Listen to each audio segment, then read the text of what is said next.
Je viens de passer dans un marché artisanal, du coup j'ai acheté ça. C'est une spécialité polonaise, ils ont essayé de m'expliquer en anglais ce que c'était, j'ai pas trop compris. Mais c'est une spécialité polonaise, du coup je vais me poser sur un banc quelque part, et je vais goûter, et on va voir si c'est bon. Mon verdict, c'était une tartine de rillettes assez grasse, et avec un petit goût fumé, pas mauvais. Mais je dirais pas que c'était excellent, mais bon, ça passe. Il y avait des très gros cornichons sur la spécialité polonaise. Une des spécialités polonaises, les très gros cornichons. Mais je crois que de toute façon, tous les fruits et les légumes ici sont hyper gros. Quand j'ai vu dans les magasins, vous avez vu les pommes. Il n'y a pas que les pommes, il y a tous les fruits et légumes sont hyper gros. Peut-être c'est la proximité avec Tchernobyl, je sais pas, mais c'est assez bizarre. Vous le reconnaissez? Nicolas Copernic. Non, pas du tout en fait. En ce début d'après-midi, il se passe des choses assez bizarres. Genre tout le monde est gentil. J'étais en train de regarder sur un plan où est-ce que j'étais et qu'est-ce que je pouvais aller voir. Et il y a une jeune fille qui est venue me voir. Et elle m'a demandé si elle pouvait m'aider. Et du coup j'étais assez surpris parce que j'étais pas habitué à ça. Bon, après je me suis rendu compte qu'elle travaillait pour faire des tours touristiques, organiser des tours touristiques dans la ville.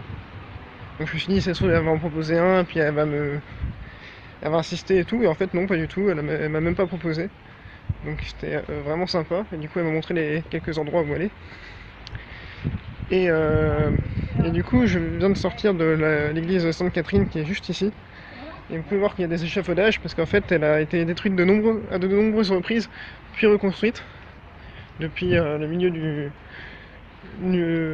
du deuxième millénaire, vers 1500 et tout.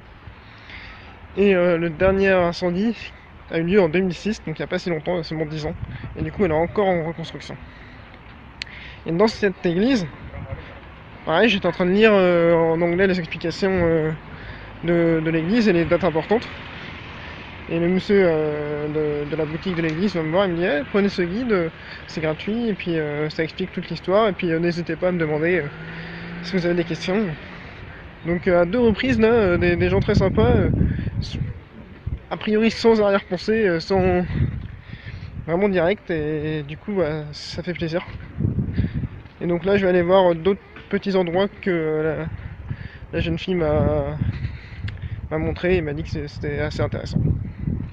Je viens de passer je viens de passer dans le marché qui est juste derrière moi, et en fait c'est le constat que j'avais fait hier et avant-hier se confirme.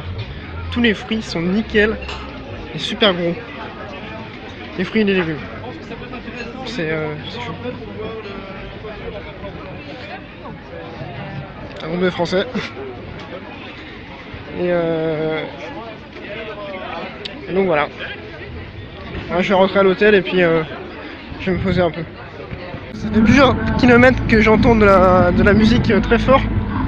Et en fait tous les gens que je croise ils sont tout colorés, donc je pense que c'est le Color Mirage de Dansk.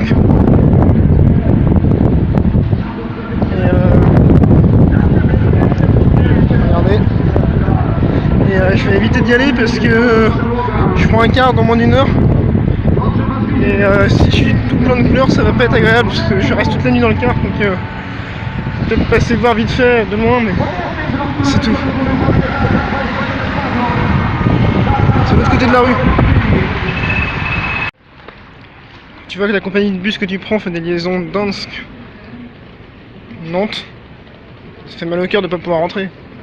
Voilà, j'attends le bus pour Vilnius. Ça rime, c'est rigolo. Ouais, enfin bof. Du coup, mon bus part à 19 h normalement, il est 18 h 25. Donc j'ai une demi-heure à attendre. Voilà.